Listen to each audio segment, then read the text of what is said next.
Hello mga boss, good day! Welcome back again to my channel.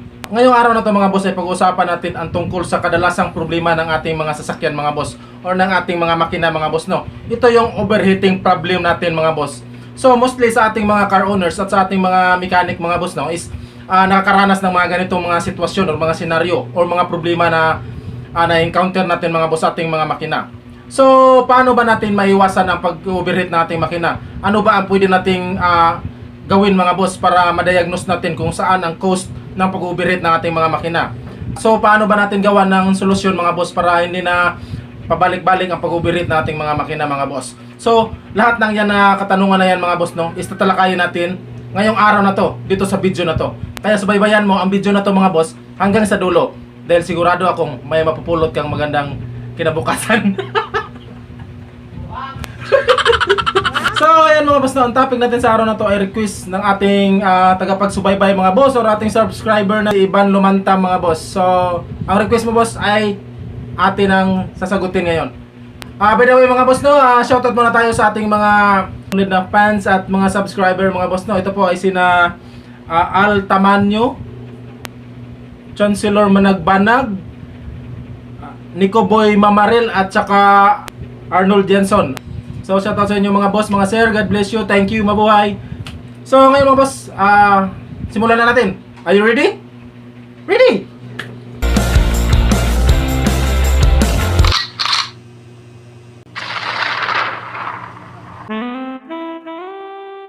So ayan mga boss, no, sa overheating issue ng ating mga sasakyan mga boss, is meron tayong dalawang paraan ng pag-diagnose mga boss, no. Una is gagamitin natin ang sa minor problem na pag-diagnose muna mga boss. So mga minor na problema muna natin unahin mga boss, no. Tsaka pangalawa mga boss is ito na yung major problem mga boss. So yung major problem mga boss is pangmalakihan na problema na yon. So gagastos na tayo doon mga boss. So para hindi tayo didiretso sa malakihang paggastos mga boss, is unahin muna natin ang mga minor problem mga boss. Dahil ang kadalasang problema ng overheating issue mga boss, no, is nandito lang sa mga minor problem mga boss. So, set aside muna natin ang major problem. Tapos, unahin natin ang minor problem, then tatalakayin natin mamaya ang major problem mga boss. So, mga boss, unang dahilan mga boss is ang coolant leaking mga boss.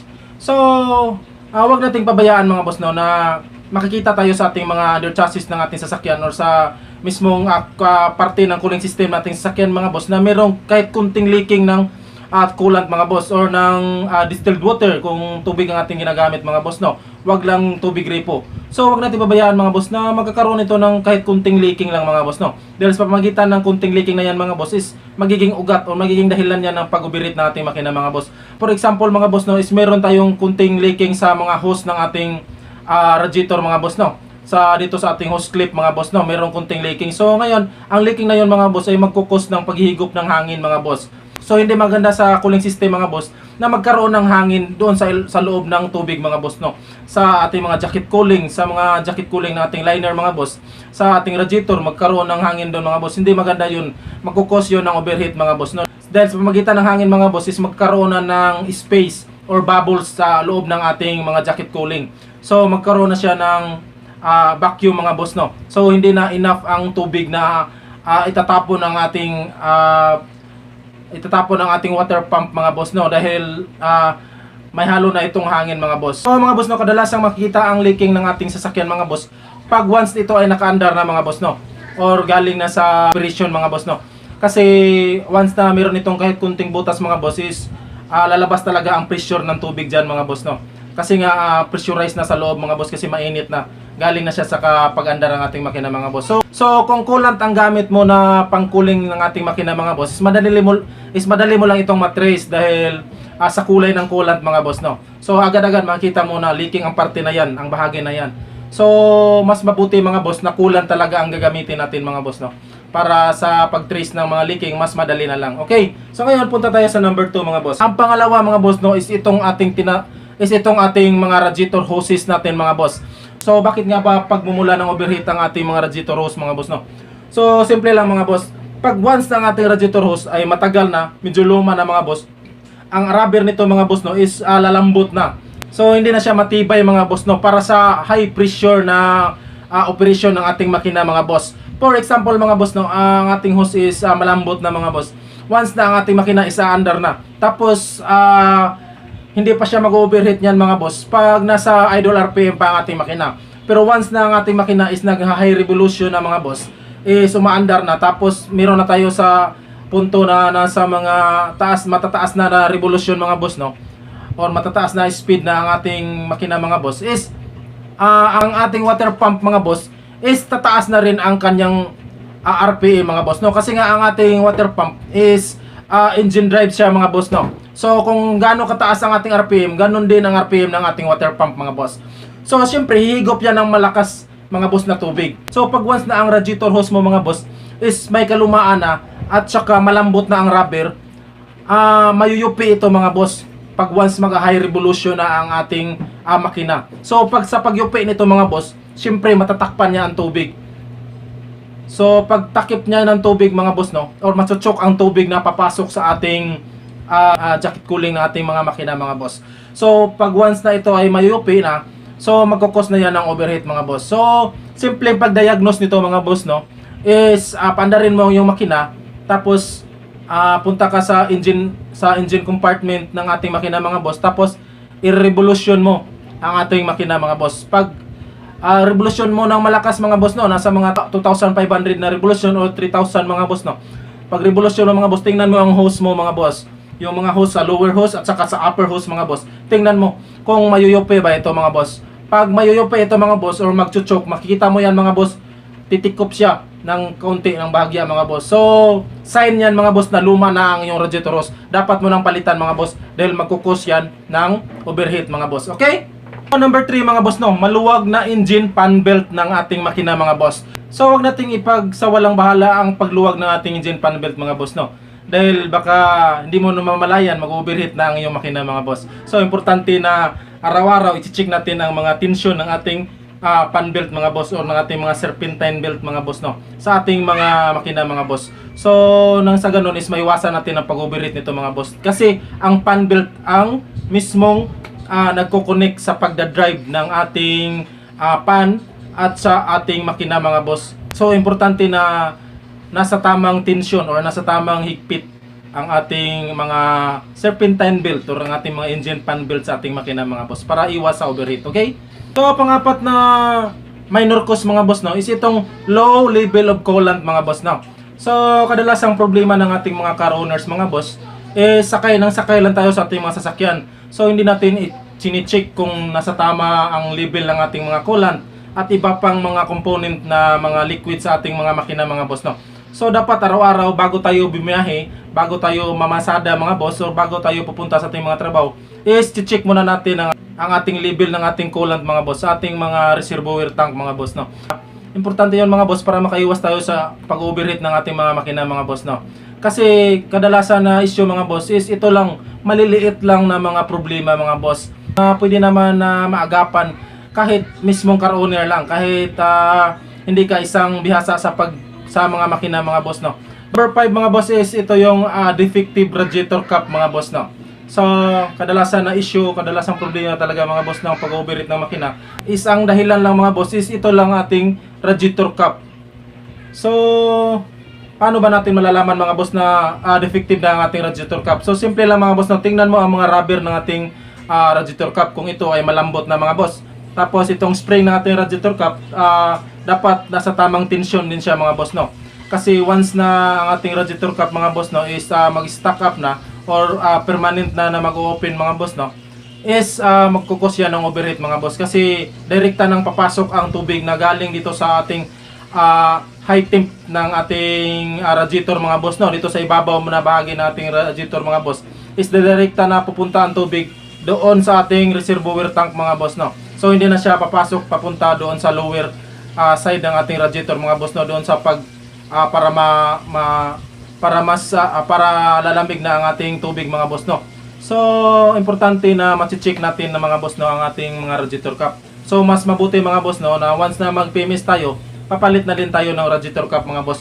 So sa pang-anim na dahilan ng pag-overheat mga boss, no, itong minor cause natin mga boss is ito yung defective pressure gauge mga boss ng ating water temperature mga boss, no. So maigi na ipa-check din natin ang ating mga pressure gauge ng ating mga sasakyan mga boss, kung nasa tama pa ba itong reading or calibration mga boss. Okay?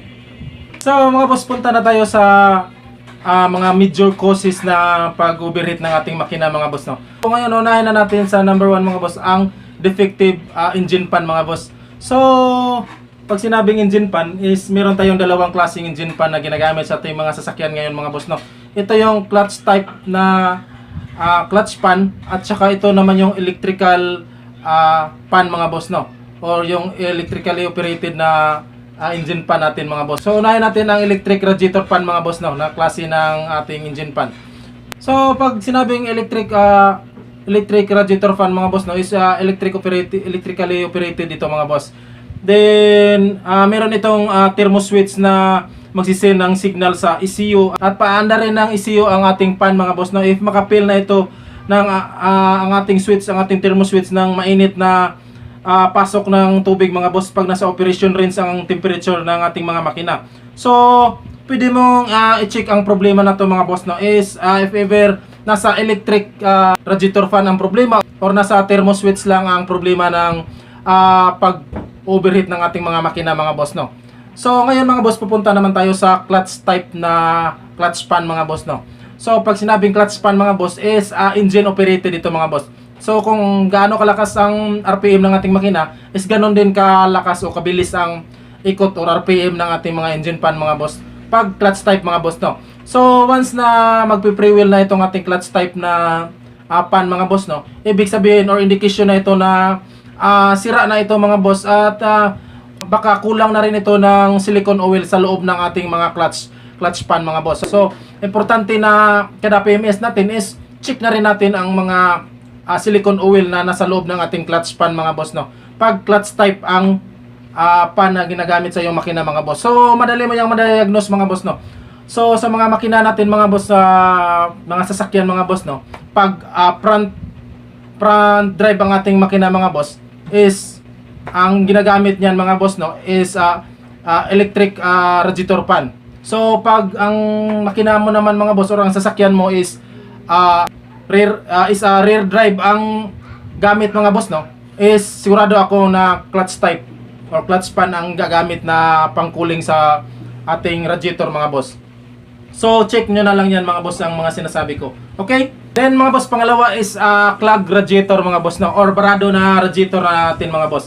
So ang simpleng dahilan ng pagbara ng ating radiator mga boss, no, is yung paggamit natin ng tubig gripo mga boss.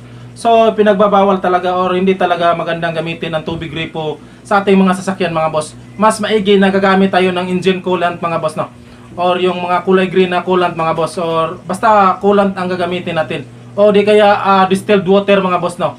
Kasi ang mga klase na liquid na to mga boss is hindi to mag-a-adapt ng corrosion sa loob ng ating makina mga boss, no. So pag tubig gripo kasi mga boss is dumadaan na ito sa mga tubo mga boss, no. So maaring magkukos ito ng mabilisang pag-build up ng corrosion mga boss sa loob ng ating mga jacket cooling ng ating makina, or sa loob ng cylinder head, or sa loob ng liner mga boss, or sa loob ng radiator natin mga boss, no. So once na barado ng ating radiator mga boss is madali mo lang itong makikita o madadiagnose mga boss. So ang klase na tingnan mo lang kung ano ang kulay ng tubig na perform pag once na mag-overheat ang iyong makina mga boss. Kung ito ay medyo kulay brown na mga boss or kulay kape, so ibig sabihin may kalawang sa loob ng radiator mo mga boss, no. So iba din mga boss, no, pag binuksan mo itong radiator natin mga boss, makikita mo meron niya mga tubing sa loob mga boss. So makikita mo sa tubing meron mga bara-bara dyan mga boss. So indication yan na barado na ang iyong radiator. So kailangan nang ipa-overhaul yan mga boss, no. So, number 3 mga boss, no, is ang defective thermostat mga boss. So mga boss, pag masira na ang ating thermostat sa ating makina is malaki din ang dahilan ng pag-overheat nito sa ating mga sasakyan mga boss, no. So ang ating thermostat mga boss is heatedly operated. So once na maka-feel na ang ating sensing device ng ating thermostat mga boss ng mainit na temperatura ng ating tubig mga boss sa loob ng jacket cooling natin sasakyan, is mag-o-open na itong sensing device ng ating thermostat mga boss. So once na open na ito, so papasok na ang malamig na tubig na galing sa ating radiator mga boss, no. So pagpasok ng malamig na tubig, siyempre magko-cool down na ang ating makina mga boss. So aabot na naman siya sa tamang temperatura o sa lamig ng ating makina. So once na aabot na sa tamang lamig ng ating makina mga boss, no, is babalik na naman sa pagko-close itong ating sensing device mga boss ng ating thermostat sa tulong ng spring ng thermostat mga boss, no.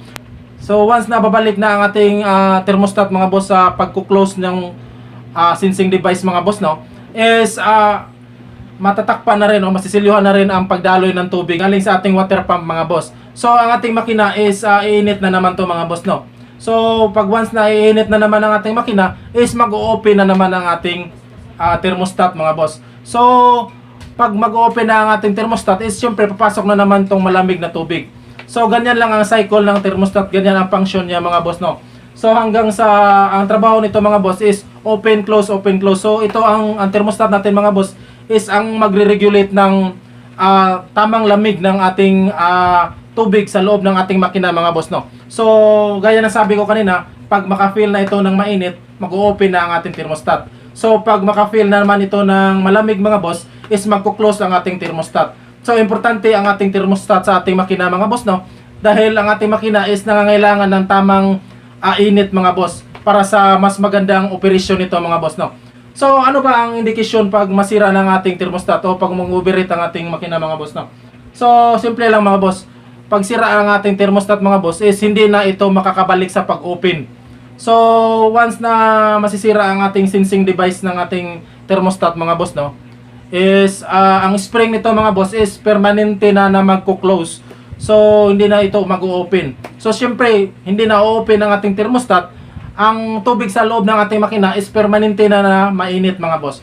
Kasi hindi na makapapasok ang malamig na tubig kasi close na ang ating thermostat. So mas maigi mga boss, no, na kada PMS natin mga 3 years, 5 years. So mas mabuti na palitan na din natin ang ating mga thermostat sa ating makina mga boss para makaiwas tayo sa aberya. Ito yung mga major causes ng pag-overheat mga boss, no. So kaya mas mainam na para hindi tayo malalakyan sa gastos, so magpapalit na tayo kada PMS ng ating makina mga boss. Okay? So pang-apat mga boss is ang defective water pump mga boss, no. So ang water pump natin mga boss ay ito yung device na nagpapalamig o nagdi-deliver ng tubig papunta dito sa mga jacket cooling ng ating makina mga boss, no. So galing ang tubig dito sa lower hose mga boss, no, or sa lower portion ng radiator, ihigupin ng ating water pump papunta dito sa jacket ng ating cylinder block mga boss, dito sa liner. Tapos ipupush niya ang tubig papunta doon sa cylinder head. Then sa cylinder head mga boss, no, magsi-circulate ang tubig papunta naman palabas doon sa upper hose ng ating radiator mga boss, no, which is yung upper hose natin mga boss ng ating radiator is yun yung high temperature side ng ating system ng ating cooling mga boss, no. At ito namang lower hose ng ating radiator mga boss is ito na yung low side temperature ng ating radiator mga boss, no. Eh syempre lalamig na ang ating tubig, then babalik na naman siya doon sa ating lower hose, then higupin na naman ng water pump. Then doon na ang cycle mga boss, na pabalik-balik na ang tubig doon mga boss, no.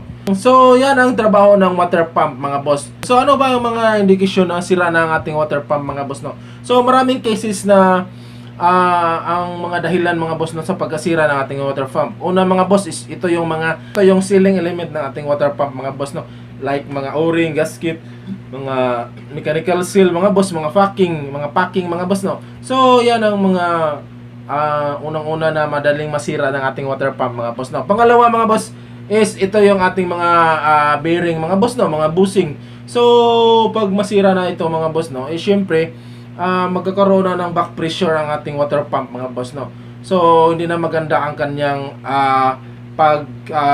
higop ng tubig mga boss, no, or pag-pump ng tubig mga boss. So pangatlo mga boss, no, na sira ng ating water pump is ito yung dadating talaga sa portion na sa senaryo na mapupudpud ang kanyang mga bin mga boss, no, or kanyang mga binds ng ating water pump impeller mga boss, no. Yan. So magkukos yan ng pag-overheat mga boss. So wala na talagang mahigop na tubig ang ating water pump mga boss kasi nasisira na ang kanyang impeller. Okay? So papunta tayo sa panglimang issue mga boss, no, na mga major na causes mga boss. Ito yung mahigpit or sobrang nipis ng binigay na tapit clearance ng ating mga rocker arm mga boss. Itong issue na to mga boss no is palagi ko nang na-encounter mga boss. So wag niyong baliwalain mga boss no na itong ating pag-adjust ng tapit clearance o pag-tune up ng ating sasakyan is ang epekto nito is ang pag lagitik o mga knocking sounds lang ang ating mawawala mga boss no or maayos or itong tuning ng ating sasakyan mga boss, gaganda lang ang boses.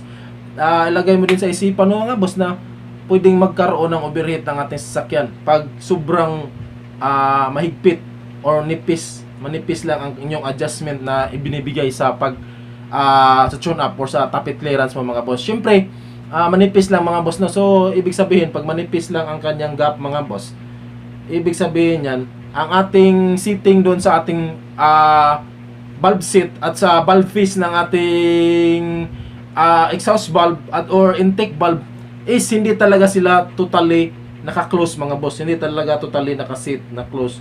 So meron yang portion na open mga boss no. So yang open na portion mga boss, hindi talaga totally open mga boss no. Naka-close siya pero kunti lang mga boss. So madali lang ang overlapping mga boss no. Na pangyayari mga boss. So kaya ang sitwasyon diyan is iinit talaga ang ating cylinder head mga boss. So, once naiinit ang ating cylinder head, syempre, ang ating tubig mga boss sa makina is mainit na dati. So, dagdagan pa natin ang init ng ating cylinder head. Then, pagpunta niya doon sa radiator mga boss, hindi yan lahat malalamig sa ating radiator mga boss, no? Pagpunta doon sa lower hose mga boss. So, talagang mainit na ang tubig na masasaksyon ng ating water pump. So, obserbaran nyo rin mga boss ang tapit clearance. So, siguradong mag-overheat din ang makina pag sobrang mahigpit ang tapit clearance. Okay? Okay mga boss, ang pang-anim na dahilan mga boss no, na main causes ng overheating is ito yung kadalasan na makikita ko or marinig ko na issue mga boss. Ito yung blown cylinder head gasket mga boss or wasak ang cylinder head gasket or sira ang cylinder head gasket ng ating mga makina mga boss no. So, bakit ba ito nasisira mga boss? So, madaming dahilan mga boss no kung bakit nasisira ang ating cylinder head gasket or nawawasak ang ating cylinder head gasket resulta ng pagka-overheat mga boss no. So once na ang iyong makina mga boss is palagi mo yang pinapil ng pag-overheat mga boss no, hindi mo agad na rectify ang mga overheating issue ng iyong makina, mga ilang beses siya nag-overheat mga boss, darating talaga sa punto mga boss no na mapapawaw ka sa gastos niyan mga boss. So darating sa punto na masisira ang cylinder head gasket ng iyong sasakyan mga boss no. So pagkasira ng iyong cylinder head gasket mga boss, yan, hindi na yan magagamit mga boss. Sobrang overheat na yan. Kailangan mo na yang tanggalin ang cylinder head. So kailangan mo nang ipa-replace ang ating cylinder head. So kailangan mo nang baguhin. Kailangan mo nang bumili ng bagong cylinder head gasket. So kailangan mo na ring ipa-replace ang ating mga valve seating mga boss no. So hindi basta-basta ang gasto niyan mga boss no. So ibig sabihin mga boss, itong blown cylinder head gasket or wasak na cylinder head gasket mga boss is hindi ito issue ng pag-overheat mga boss no. Ito yung resulta ng kadalasang pag-overheat ng ating mga makina mga boss. So ibig sabihin mga boss no, pag ito ang resulta ng pagkadalasang pag-overheat ng ating makina is hindi siya part ng cause ng overheating issue ng ating makina mga boss. So ito na yung pinaka main cause o pinaka main root cause o pinaka main na resulta ng palagi mong pagpapa-overheat sa mga makina mo mga boss no. So kaya nga palagi nating na-advise mga boss no na once na mag-overheat ang once na maka-feel ka na mainit ang yung makina mga boss no. So wag mo nang paabutin sa punto na mag-overheat mga boss no.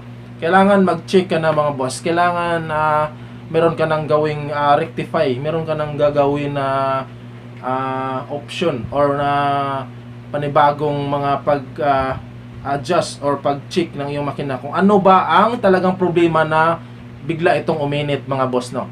So lahat ng mga sinasabi ko mga boss is yan, recommended yan mga boss no, na pwede mo yang gamitin i-check galing sa minor causes at papunta sa major causes mga boss no.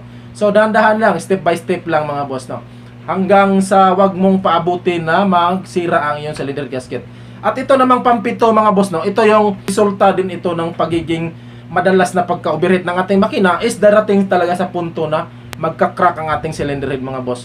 So once na may crack ang ating cylinder head is overheat, mag-overheat din ito mga boss. So syempre na mag-overheat ang yung makina mga boss, then puntahan mo ang engine compartment ng ating makina mga boss, no. So once na pagpunta mo dito, nag-overheat ang yung makina, so wag kang stupido mga boss, no? Huwag mong buksan bigla ang ating radiator cap dahil siguradong mapapasok ka kasi meron tong malakas na pressure mga boss. So talagang sisingaw ang tubig diyan mga boss, no? Hayaan mong lalamig ang tubig mga boss, no? So punta ka sa radiator, lagyan mo lang ng fresh water ang ating radiator mga boss, palamigin mo. Huwag mong papatayan ang ating makina mga boss, no? Dahil magkukos ito ng tears and wears sa loob ng ating internal parts ng ating makina kasi syempre mainit pa, tapos bigla mong papatayin makina mga boss, no. So ngayon mga boss, hayaan mo na magsikrelit ang tubig. So magko-cool down yung makina kahit na meron niyang crack or meron niyang blown na cylinder head gasket mga boss, no. So sa punto yan mga boss, bago mo bago mo patayin, hintayin mo munang mag-cool down ang makina. Okay, then check mo yung ating radiator. Pag makita mo ating radiator mga boss, pag open mo sa radiator cap, pag malamig na ang ating makina mga boss, so makikita mo dyan nag-umaandar na ang ating makina mga boss. So meron niyang pressure, meron niyang kaunting usok mga boss. So indication yan na crack ang ating cylinder head or sira ang ating cylinder head gasket mga boss, no. So ito din mga boss, no, is isa rin na pwede mong malaman mga boss is meron niyang oil ang ating mga radiator mga boss. So magkakaroon yan ng oil. So meron niyang tinatawag na gatas mga boss, magagatas yan. So tubig at saka oil mga boss, ang resulta dyan is magkakaroon ng gatas-gatas doon sa loob ng ating radiator. Okay, so pag meron dyang issue na yan mga boss, no, ibig sabihin ang acidity, ang lubrication at ang tubig mga boss is nagmi-mix na mga boss, no, sa ating sa loob ng ating makina mga boss. So papunta siya sa jacket cooling mga boss. Then makikita mo talaga dito sa radiator na meron na siyang acidity mga boss, no. Meron ng oil ang ating radiator. So indication din yan na sira na ang iyong cylinder head gasket mga boss. So sa pagwang bahala mo sa pagiging overheat ng ating makina, so darating talaga sa punto na mapapagastos ka mga boss. So yan lang muna para sa araw na to mga boss, no. Kung meron kang mga comment mga boss o gustong mga idagdag sa aking mga sinasabi mga boss, is comment lang below sa ating description box mga boss, sa may comment box natin mga boss, no. So dagdagan mo ang ating mga sinasabi na overheating issue mga boss, no. Nang sa gayon is ma-inform naman ako at ma-educate naman ang iba nating kasamahan ng mga mekaniko mga boss, no, pati na rin ang ating mga car owners. Dahil dito sa channel natin mga boss is sharing is caring mga boss. So simple lang naman ang ating ginagawa mga boss, no, ang pagtulong sa kapwa mga boss. So kaya nang sinasabi ko, lahat ng ating mga kalaman is hindi natin madadala sa okay mga boss. So God bless, mabuhay. Thank you sa panonood. Bye bye.